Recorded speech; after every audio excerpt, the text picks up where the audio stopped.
Bueno, tomando un poco la dinámica de hablar ahora ya de los órganos de gobierno, yo creo que primero tenemos que hacer una reflexión individual y llegar a la conclusión de que tenemos que hacernos responsables cada uno de este cambio, ¿no? Porque la situación a la que hemos llegado, pero porque ahora hay unos órganos de gobierno y quienes tienen ahora la potestad de cambiar las cosas desde dentro, por así decirlo, son los órganos de gobierno que nos han llevado a esta situación. En ese sentido, tenemos que hacernos responsables y cada uno verá por qué camino puede empoderarse de este problema, pero tenemos que hacernos responsables del problema. O sea, antes hablaba Jordi del director, en la junta de escuela que tuvimos ayer, hablábamos de los recortes, del problema que teníamos dentro de la UPC con la escuela y demás, y él argumentaba que la mejor forma de demostrar a la sociedad que la escuela de arquitectura funciona era no parando las clases, no haciendo actos fuera de ella, no, era manteniendo la normalidad de la escuela, aquí haciendo clases, haciendo exámenes, haciendo entregas, y con eso demostraríamos a la sociedad que la escuela funciona. A mí me parece esto totalmente absurdo directamente, es imposible. O sea, como lo veíamos nosotros, es que si la situación es tan drástica que él mismo dice que estamos en una situación de crisis, pues tendremos que dar soluciones creativas a la crisis, y lo que no podemos hacer es seguir haciendo los mismos problemas que nos han llevado a esta situación de crisis para solucionarla, porque como mínimo estaremos igual y lo más probable es que vayamos a peor.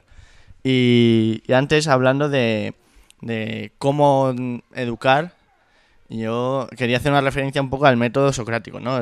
Los griegos ya inventaron todo. Entonces, el sistema que tenía Sócrates con sus pupilos era hacerles preguntas para encaminarlos a la solución del problema que él ya conocía. Él no era autoritario en el sentido de tengo este conocimiento y os lo brindo, no. Iba haciendo preguntas a sus discípulos para que ellos mismos alcanzasen la respuesta por sí mismos. Y yo creo que hay que ir más allá, porque el conocimiento no es objetivo, evidentemente, el maestro no tendrá la verdad en sí, pero sí que tiene que ayudar al estudiante a que encuentre su verdad. Y con eso, pues, la educación emocional creo que es el camino, ¿no? Ver aquellos estímulos que están afectando en ese momento a esa persona y aprovecharse de eso para que crezca, ¿no? Y en ese sentido, pues, dando ya un ejemplo muy concreto, esta semana veía en un vídeo por ahí que había un profesor en Estados Unidos que daba la típica aula de ordenadores con informática, matemáticas, etcétera. Y al final había visto que muchos de sus estudiantes no le hacían ningún caso durante la clase. También es habitual, tienes internet a mano, pues divagas.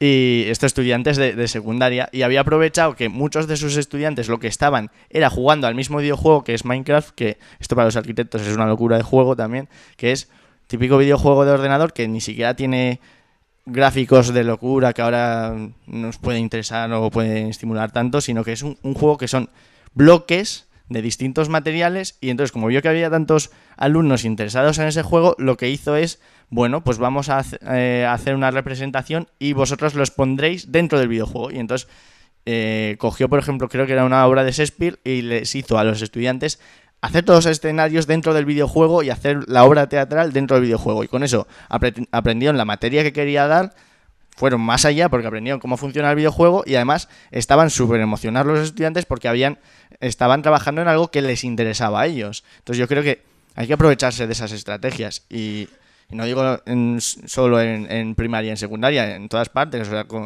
yo creo que la forma que tenemos de aprender es a partir de aquello que nos interesa, es lo que nos estimula más, y es como realmente luego lo incorporamos a nuestro bagaje personal. Recullo el que ha dit el Miquel perquè fa estona que em ronda pel cap que, de fet, hem començat al principi i estem acabant al final parlant de que al final és l'actitud de l'adult amb els infants o amb el jove que està a la universitat o amb el que està a l'institut el que fa que aprengui a aprendre, no? Perquè jo penso que aquest és l'objectiu. Com l'adult que està al costat d'aquest infant li ofereix les oportunitats perquè aprengui a aprendre, no? I llavors aquest cas que tu has posat del videojoc, jo l'estava pensant aquí i clar, me l'havia portat a Bressol, no?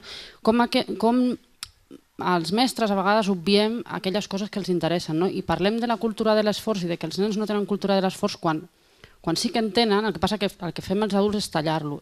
I m'ha vingut al cap la imatge d'un nen que al jardí troba una formiga i s'està una estona interessat en aquella formiga, nosaltres no li fem ni cas, però entrem a la classe de P3 o P4 o P5 i aquest dia treballarem les formigues.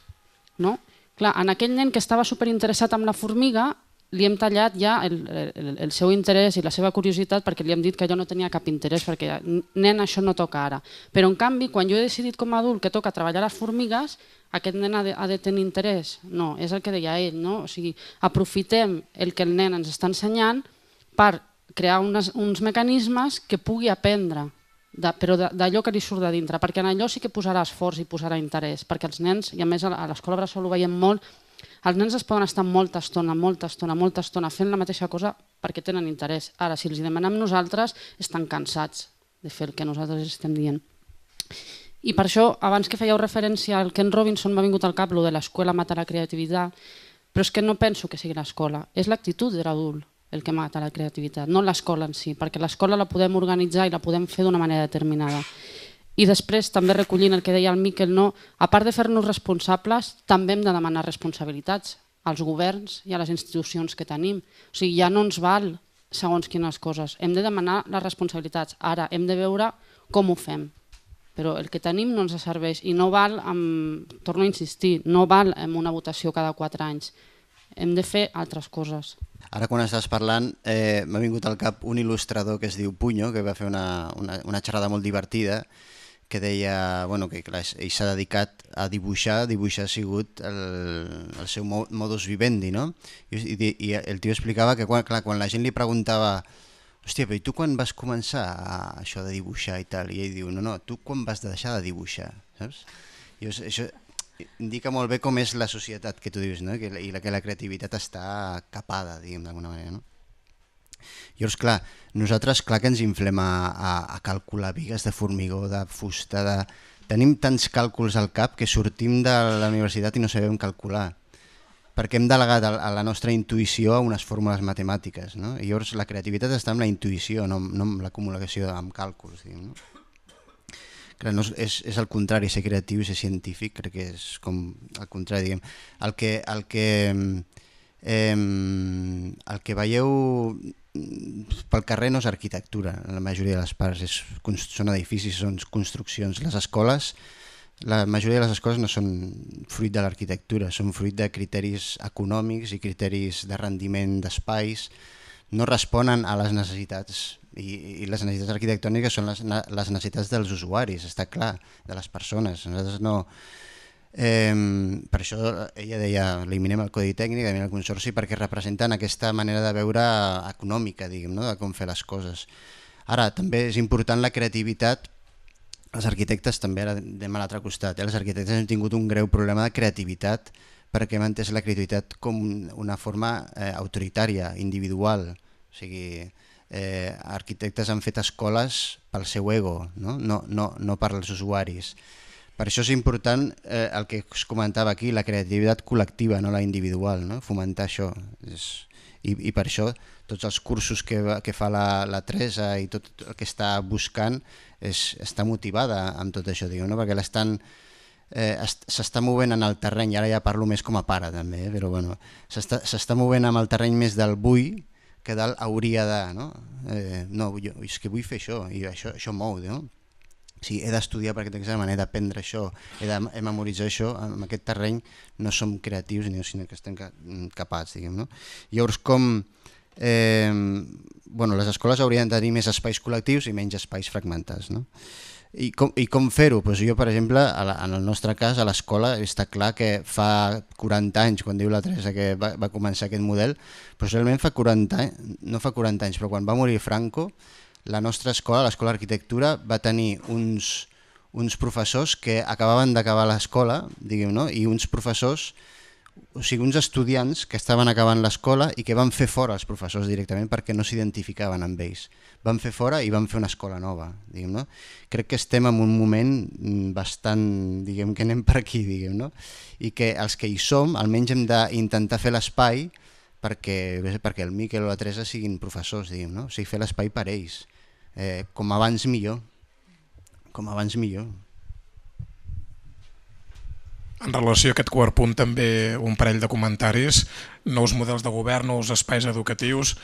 Em sembla també que quan parlem d'aquestes qüestions, m'imagino que les que somiem i els que somiem una educació com la que estem plantejant en aquesta taula ens aboquem necessàriament a pensar nous formats de governança, noves maneres de com gestionar aquesta educació pública que volem de qualitat i tot plegat. I em sobta bastant que molt sovint, quan posem aquest tema damunt de la taula, acabem concentrant més el que és la reflexió o el debat sobre aquests models precisament en el model i no tant en les condicions que es necessiten perquè el model sigui viable i sigui operatiu. I a mi em sembla que complementar aquests dos aspectes sobre com ens hem de gestionar, però també quines condicions creem i generem, que no sempre de vegades es produeixen perquè aquests models que somiem, que imaginem siguin viables, siguin possibles, és una qüestió que hauríem d'anar cada vegada incorporant d'una manera més naturalitzada en els nostres debats. I parlo, per exemple, de condicions com les que sabem prou del temps, com de vegades diem, volem generar un sistema més democràtic, més participatiu, però això té un cost i té un preu, i una de les monedes, diguem-ne, d'aquest cost es diu temps.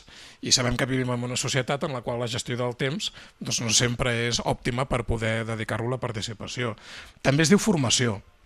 És cert que el nivell de formació en participació democràtica, en obrir-se, en participar de grups, en formar part, diguem-ne, del teixit social que hi ha ara, és prou ric i interessant en relació a altres èpoques anteriors.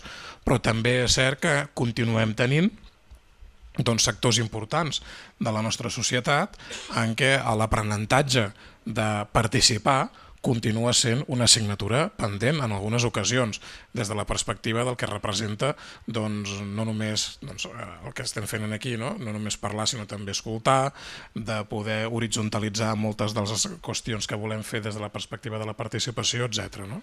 I per últim, jo també crec que el tema dels lideratges, és a dir, tot projecte, diguem-ne, de somiar i imaginar unes noves fórmules de govern de l'educació implica que ha d'haver-hi gent al capdavant, que tingui el projecte, que s'il·lusioni, que aglutini, que acompanyi aquells que potser van a una altra velocitat. I això també és un altre element que em sembla que a poc li hem de seguir donant la importància que es mereix, perquè és una altra condició que ens pot fer viable, útil, un model participatiu, democràtic, de ciutadania, que entenem per educació pública de qualitat. Jo, molt breument sobre això, jo crec que el que ens ve sobre, com que no estem en una crisi, sinó que estem en una cosa bastant més de fons, no? O sigui, no m'imagino que puguem pensar en termes de conjunturalitat, no? És a dir, que ara estem en un mal moment, que hem d'intentar simplement preservar el que tenim, perquè ja vindrà un moment en què tornarem a tenir les condicions com... És a dir, jo no ho acabo de veure-ho així, crec que des del punt de vista de la capacitat de les administracions públiques de seguir, diguem-ne, bàsicament assumint els costos que té, diguem-ne, el manteniment de la sanitat pública, de l'educació pública, etc., ho veig bastant complicat, perquè simplement els més rics han decidit que ja no pagaran impostos i tenen capacitats tècniques per fer-ho. I per tant, la capacitat recaptatòria de l'Estat està, diguem-ne, molt disminuïda i en bona part dedicada a tornar els crèdits i el sistema financer, és a dir, capturada. Això és una mala notícia o és una bona notícia? És una mala notícia si ens imaginem que tenim una concepció de lo públic que bàsicament depèn de lo institucional. Si seguim defensant una idea que lo públic depèn més de la nostra capacitat també de defensa i de govern, diguem-ne, també de lo que és col·lectiu, ens hauríem de començar a imaginar altres formats, diguem-ne, de govern, no? Per exemple, un sistema molt més basat en el cooperativisme, en les estructures de govern cooperatiu i en l'assumpció de responsabilitats que això implica. Això no és gens fàcil, perquè vol dir que estem acostumats, diguem-ne, a queixar-nos aquells amb els quals els hem depositat cada 4 anys els vots i els impostos, i assumir la capacitat, diguem-ne, la decisió sobre el que fem, etc., és bastant més complicat. Seria imaginable, el Miquel Àngel, que és de la mateixa universitat que jo, seria imaginable que l'Autònoma fos una cooperativa. És complicat, però clar, si ens imaginem això, segurament hem de reconèixer que no haguessin fet bestieses com les que hem fet en els últims anys, no només el govern, també nosaltres. És a dir, que el que hauríem de començar a mirar és que no tot el que hem fet des del sector públic està ben fet, perquè us podria explicar la quantitat de signatures que o es fan o no es fan, de grups que s'han creat, diguem-ne, per justificar la contractació de nous professors, és a dir, molts errors que s'han comès també des d'allò que en diem el sector públic. Per tant, no tot el que hem fet és... O sigui, jo, defensant-lo públic, no defenso tot allò que passa en el sector públic. Per tant, si assumim, diguem-ne, la voluntat de canvi, hem d'assumir també que no totes les coses que s'han fet estan bé, no? Llavors això és un nivell d'exigència diferent, no? Jo ho deixo aquí sobre la taula perquè em sembla que és important. Bueno, i molt en la línia d'això, quan ens imaginem nous models educatius, estic molt d'acord amb tot el que heu dit, que hem d'abordar tot el que sigui la creativitat, no? Abordar tot el coneixement des de la creativitat. Amb això poso un exemple d'un professor d'universitat de matemàtiques que va baixar a secundària perquè n'estava fart del coneixement compartimentat, i va baixar a secundària on va trobar, es diu Paul Lonkart, i va fer un experiment que era, diguéssim, fer classes de matemàtiques com si fossin classes d'art, on cada alumne tractava un problema que a ell li preocupava, no? Aleshores, això fomenta que cada alumne entri en una crisi creativa, perquè les matemàtiques són això, en el fons, són l'art conceptual més abstracte que hi ha. I tot això dels càlculs són... la paraula càlcul vol dir pedres, etimològicament parlant, i els càlculs venen de jocs amb pedres. Els grecs no tenien números, per tant jugaven amb les pedres, no? Llavors, per tant, tot el que se li ha associat a les assignatures i al comportament del que és l'aprenentatge, les matèries, això és una manera de pèrdua de poder d'aquest coneixement i d'aquesta creativitat, no? Per tant, crec que hauríem de tornar a això, a que els estudiants tinguessin crisis creatives per tenir un esperit crític i per aportar a una societat realment que es qüestionés aquestes estructures de poder. M'ha agradat moltíssim, Salva, això que acabes de dir, perquè normalment es lliga la creativitat amb tot el que són altres amb art, amb música, i francament, vull dir, la creativitat ha d'estar tot arreu, i sobretot a les matemàtiques, perquè les matemàtiques són molt creatives. Tot ho ha de ser, però tenim aquesta tendència a parlar de creativitat només en segons quins termes.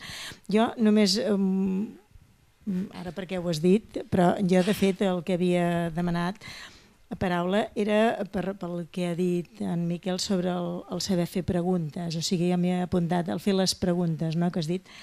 És fonamental saber fer preguntes i saber-les fer, però s'ha de saber, i per això també hem d'estar formats. Vull dir, perquè una cosa que m'agradaria, em sembla que sóc l'última, m'agradaria acabar dient això, que per fer tot aquest nou model d'escola que volem, tothom ha d'estar molt ben format, i això n'hem de ser tots molt conscients. Bé, m'agradaria explicar una anècdota, perquè precisament l'any passat jo vaig conèixer aquesta escola i aquesta manera d'ensenyar, que jo fins l'any passat no la coneixia, a través de la nostra universitat, perquè van dir-nos que, com a projecte, que havíem de fer una escola, l'escola dels encants, que és la que faran aquí al costat, no? Bé, teníem aquell solar i bé, vos ho realitzaríeu, jo crec, dels projectes que en general van sortir, no sé en la classe de Jordi, perquè també està... jo no estava en aquella classe. Doncs el problema crec que no és només... o no només era Gisa, sinó els professors que també te tallaven i tampoc s'havien preocupat de conèixer aquesta escola. I les escoles que van sortir eren com les que coneixem tots. I això jo crec que és el gran problema, no? Que no som nosaltres els que ens parem i reflexionem sobre el tema. No? Aleshores, és precisament, crec que la base de tot això és en l'educació, que és el que s'està parlant, i és on s'han de crear les consciències. I a mi m'ha encantat conèixer aquesta escola perquè precisament és un exemple de si vols es pot fer, no?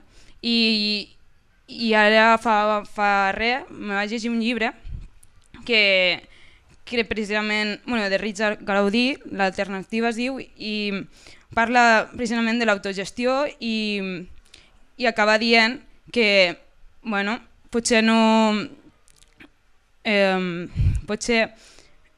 no sabien que era impossible i ho van fer. Gràcies per aquesta cloenda magnífica i doncs això, obrim un breu torn de paraula, tot i que sé que estem tots molt cansats, però realment la cosa ha tingut molta empenta. Doncs què és el que creiem que és impossible que en canvi de debò podrem fer a partir d'avui mateix per canviar tot això? Preguntes, i si voleu dirigir-la a algú en particular vosaltres mateixos, i si no el que vulgui contestar agafa la pregunta. Bé, a mi em sembla que avui no comença res, perdoneu. Vull dir, molts d'aquests somnis que teniu són una realitat minoritària, és obvi, però existeixen.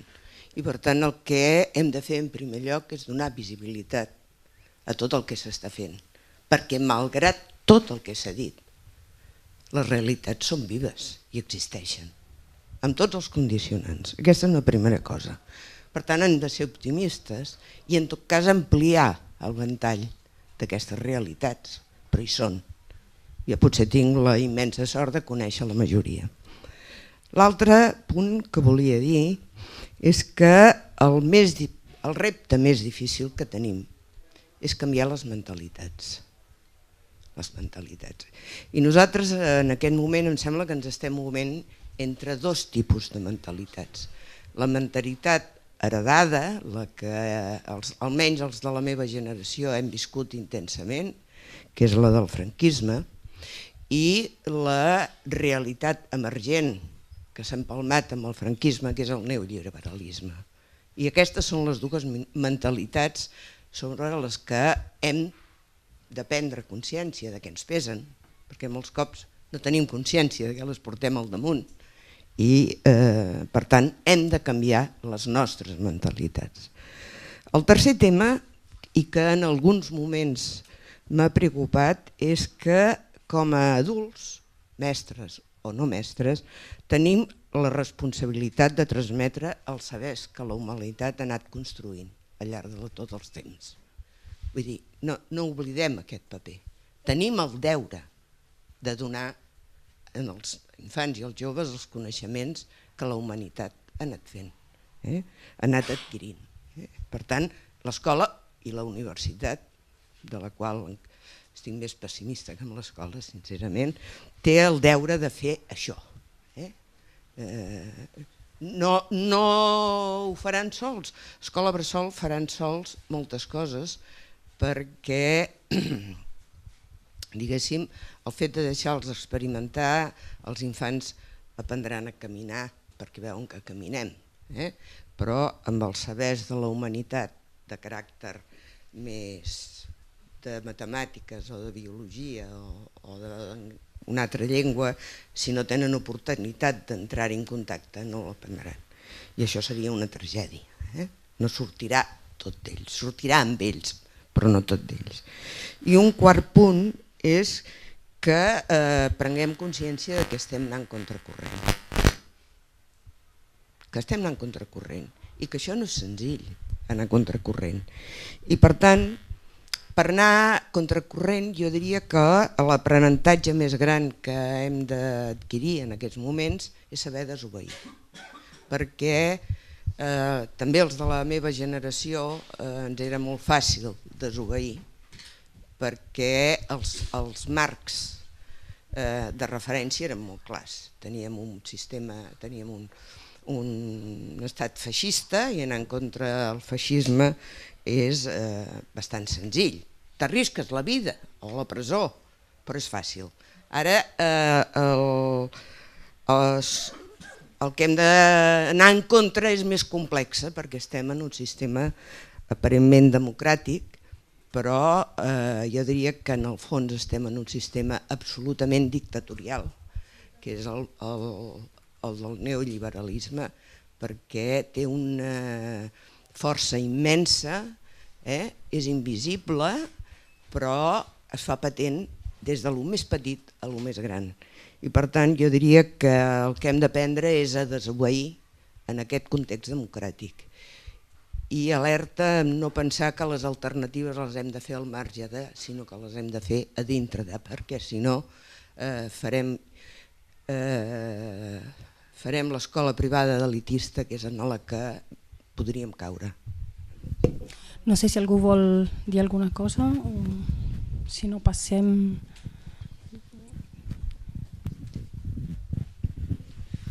Bé, primer donar les gràcies del conjunt de reflexions al qual m'hi sumo plenament. Penso que estem en un moment privilegiat, estem dibuixant una realitat que ja existeix de forma minoritària o de forma exemplar a diferents llocs, però jo penso que estem vivint un moment especial.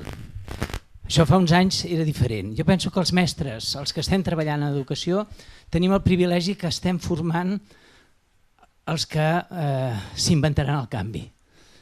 Trigarem, estem en un canvi d'era, estem en un canvi de sistema, estem en un canvi de paradigma educatiu, social, ideològic, moral. I per tant tenim el privilegi d'inventar els que faran la revolució, els que faran el canvi i d'educar aquesta gent. I per tant això jo penso que és molt important.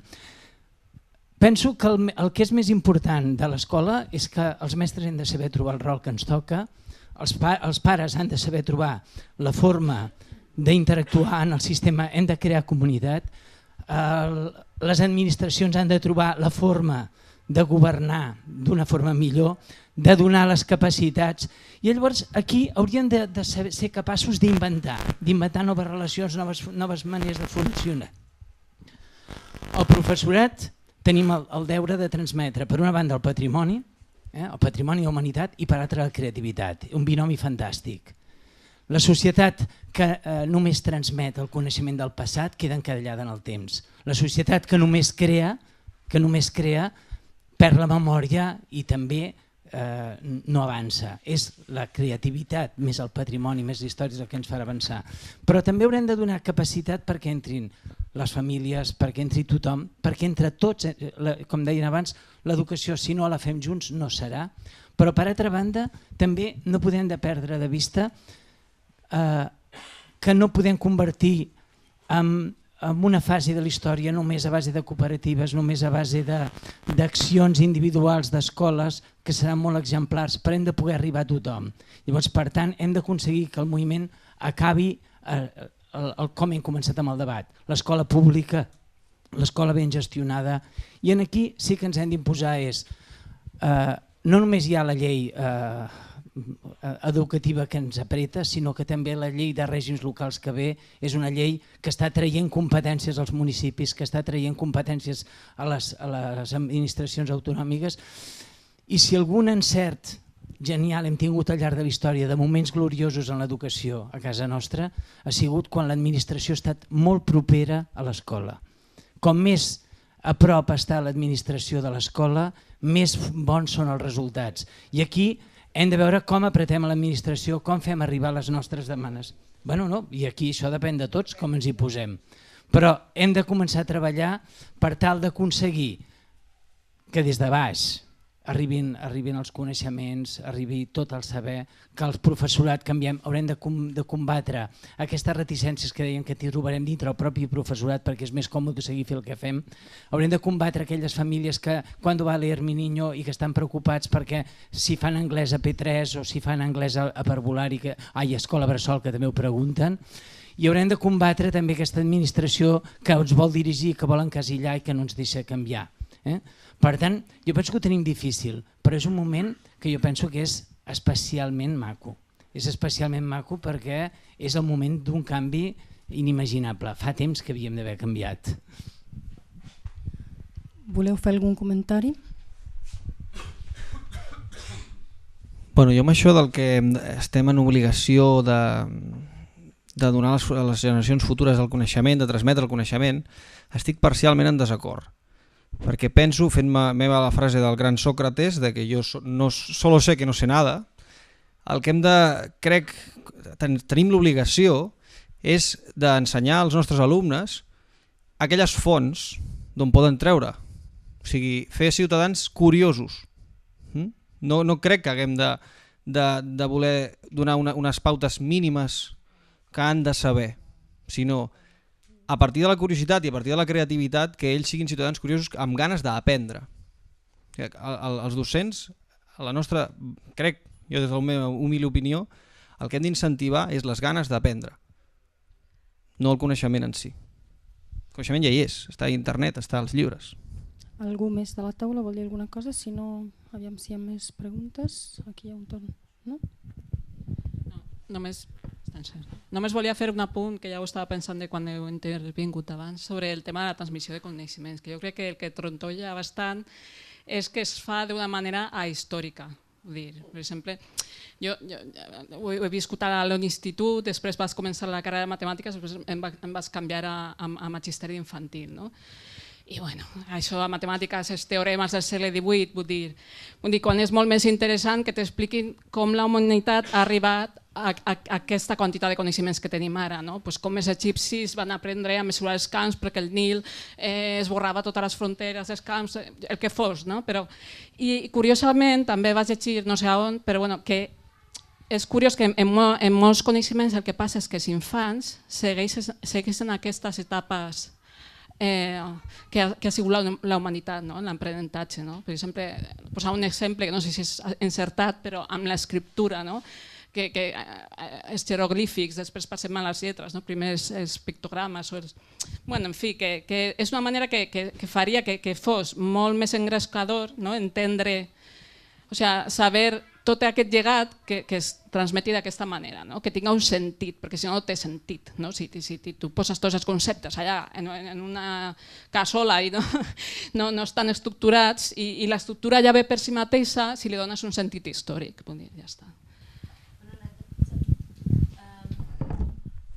La pedagogia Waldorf precisament treballa les matemàtiques i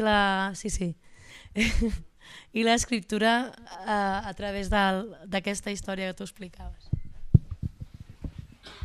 Jo només per reforçar una mica més el que estaven plantejant la Irene i el Lluís sobre la il·lusió del moment, sí que al llarg de la història els moments de crisi sempre han estat moments que han sigut capaços de tirar endavant, de noves solucions, però penso que és un moment particularment difícil també. Per tant, crec que val la pena que tinguem aquesta il·lusió, que cada un sapiguem que a dins del nostre lloc hem de saber treure la veu, i la veu no només ocupant el lloc que ocupem, sinó també per poder ocupar el lloc que estan ocupant uns altres.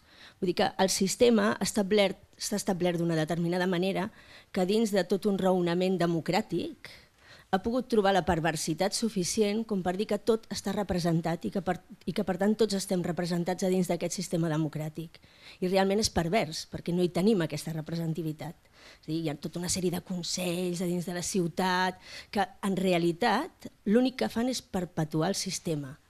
Llavors hem de trobar unes vies noves, cada un des del nostre lloc, per fer front per una part en el sistema i per una altra per acompanyar aquells infants, tant si són molt petits, que per tant estan amb la puresa i és quan més se'ls pot permetre que surti l'ús seu cap a fora, com tal com es van fent més grans, que mica en mica els adults els anem fent malbé i la pròpia societat els anem espatllant, però permetre que des dels dos àmbits ens anem treballant junts i al mateix temps, importantíssim, donar veu d'això que està passant.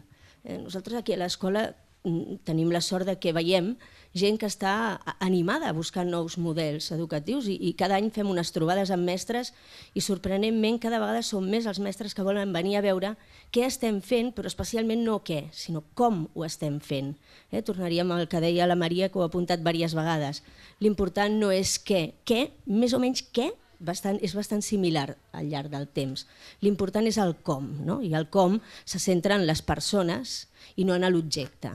Llavors, voldria donar això, la veu aquesta i encoratjar que a partir d'aquesta taula, que penso que ha estat magnífica, pugui sorgir nous moments de trobada i de reflexió. Toma, ja us estic convidant a venir un altre dia.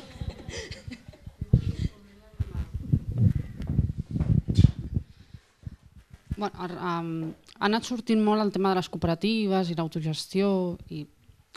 Jo vull creure en una escola pública, jo hi crec en l'escola pública, en una altra escola pública, però penso que la responsabilitat última és dels governs d'un país, i hem de treballar cap aquí, perquè si no, de fet, quan hem parlat de cooperatives i escoles autogestionades, no estem parlant d'una cosa nova, estem parlant d'una cosa que ja ve del passat. D'alguna manera estem tornant a repetir. Llavors no és una alternativa, és una cosa que ja existia. I m'anava a dir una altra cosa, però no se m'ha oblidat. Se m'ha oblidat totalment. El que volia dir com a objectiu és de pensar anem a treballar dintre de l'escola pública, perquè si no a vegades el sentiment de dir anem a muntar una cosa alternativa és com un abandó d'aquesta pública i llavors comencen a sortir escoles que funcionen molt bé però d'una manera alternativa i la pública d'alguna manera també es desprestigia una mica. A vegades nosaltres mateixos intentant buscar noves maneres també fem que aquesta escola pública vagi desprestigiant-se.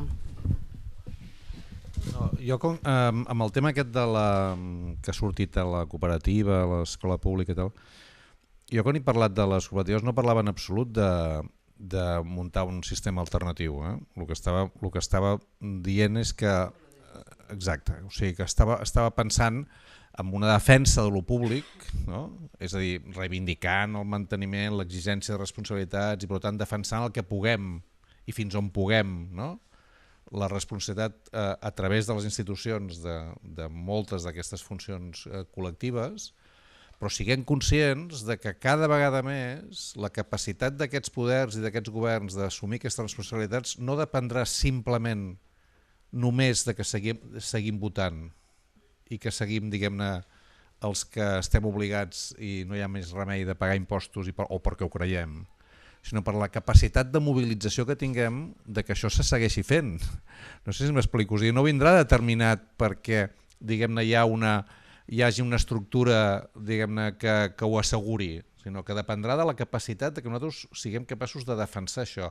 Segurament, i això s'ha dit també, com més arrelat en el territori, en la comunitat, sigui aquest recurs que en diem educació, aquest bé comú, seria millor dir, que és educació, la defensa d'aquest bé comú dependrà molt de la capacitat que la comunitat el vulgui mantenir sent un bé comú. I això no dependrà de que la llei ho digui. O sigui, en aquests moments ja podem tenir drets que estan reconeguts, però ara què se'ns comença a dir? Que no hi ha finançament per mantenir el dret. Un dret que no té pressupost no és un dret. Un dret no hauria d'estar condicionat a l'existència de disponibilitat pressupostària. Si tu compleixes les condicions, tens dret. I diuen, no, és que no hi ha prous diners. Però llavors, escolti, tiri enrere la normativa i converteixeu en una subvenció. Enteneu què vull dir? O sigui, i això, per molt que nosaltres posem per davant la llei, la capacitat de defensar aquesta llei des del punt de vista del que són la distribució de pressupostos i els recursos dependrà no del que ho digui la llei, sinó de la capacitat que tinguem de fer que això sigui així. I en molts casos dependrà de la nostra capacitat i de la nostra corresponsabilitat. Explicaré un cas molt concret. Fa aquest estiu passat, en un institut de secundària del Bages, van demanar uns diners per arreglar, per pintar l'escola, l'institut, i per arreglar 4 coses que hi havia, no sé què, un petit pressupost d'arreglar durant l'estiu. A la Generalitat els va dir que no hi havia diners. Llavors ells van decidir, des de l'AMPA de l'institut, dels mestres i uns quants alumnes, van decidir que ho farien ells. I mentre ho estaven fent ells van dir, hosti, l'estem cagant, no? Perquè ara resulta que nosaltres estem desresponsabilitzant a l'administració d'una cosa que era la seva obligació. I ara començaran a dir, feu com aquells que ho van fer-ho allà, no? Com altres instituts demanin, fixa't aquells com ho van fer. Llavors jo vaig estar discutint amb algun d'ells i vaig dir, no, és que vosaltres el que heu de... Si vosaltres sou bons per pintar parets i per arreglar portes, sou també bons per decidir què passa amb l'institut. O sigui, la corresponsabilitat no és només sobre la base de lo que no es pot fer des de l'administració, sinó hi ha una redistribució de poder. No sé si m'explico. O sigui, el que es tracta és de dir, si som bons per pintar parets, som bons per pintar altres coses i per tant decidim doncs, què fem amb aquest institut, com el treballem, com millorem, perquè llavors se'ns està demanant només la corresponsabilitat, no? És com van fer el Marató de la Pobresa, no? Siguin solidaris. No? La caritat no és solidaritat, la caritat és jerarquia. No? La solidaritat vol dir acceptar l'altre, per tant no podem pensar en una defensa, diguem-ne, del col·lectiu simplement sobre la base de que nosaltres fem esforços per seguir mantenint això, però després això no vol dir que no tinguem poder a l'hora de decidir, no? I que ens diguin, no, vinguin al Consell determinat i allà diguin el que vulguin. No, perdoni, no? Això és una altra cosa. Jo, per tant, quan parlava de cooperatives no parlava d'excepcions alternatives fora del sistema. Estava parlant d'un sistema de gestió de lo públic que implica una altra forma de funcionar. Bueno, de fet això no és ben bé una pregunta, és més aviat una invitació, per dir-ho així. Em dic Anna, formo part d'un col·lectiu que ens diem les barricades i realment estem muntant un projecte, d'alliberar un espai, que és en aquest cas un edifici, amb l'objectiu de crear, a part de vivendes per persones i per famílies desahuciades, també volem crear un espai per unificar lluites. Portem temps ja que estem parlant amb un munt de col·lectius que són, per exemple, vivenda, com seria ara mateix la PA, com sanitat, educació, col·lectius d'antidiscriminació i col·lectius laborals, com són gent aturada i gent de diferents àmbits de lluita laboral. Ja tenim bastant suport de gent que ens vindrà a col·laborar allà, ja durant els dies que estiguem ocupant aquell edifici i durant el temps que puguem estar allà dintre. I això que ens interessaria molt des del tema d'educació, que és un dels punts importants que tenim, que volem parlar amb gent que tingui diferents propostes d'educació, aquest sistema que tenim ara que el trobo absolutament pervers, i ens agradaria moltíssim que vinguéssiu durant els dies el dia que alliberarem l'espai, que serà el 12 de maig, que serà un espai a Ciutat Vella. I ja tenim diverses jornades organitzades de xarles, de debats, de diverses activitats, i que us invitem que vingueu i perdoneu, que em poso molt nerviosa quan parlo. Moltes gràcies. Si després ens passes contactes i informació, crec que molts de nosaltres estaran encantats de poder venir.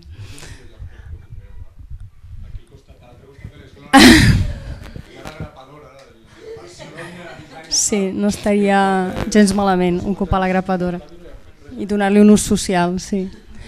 Bueno, si no hi ha més preguntes, moltíssimes gràcies a totes les persones... Moltíssimes gràcies a tots els convidats, moltíssimes gràcies al públic que ha vingut i us convidem des de ja a properes xerrades, ens encantarà rebre-us i poder tornar a xerrar junts i fer més feina junts. Esperem que això sigui només el començament o la continuació, com apuntaves tu, d'una cosa que ja ve de lluny, que la volem recollir des d'aquesta escola, Mancança en lluita d'aquesta setmana. Gràcies per acompanyar-nos en aquesta cloenda.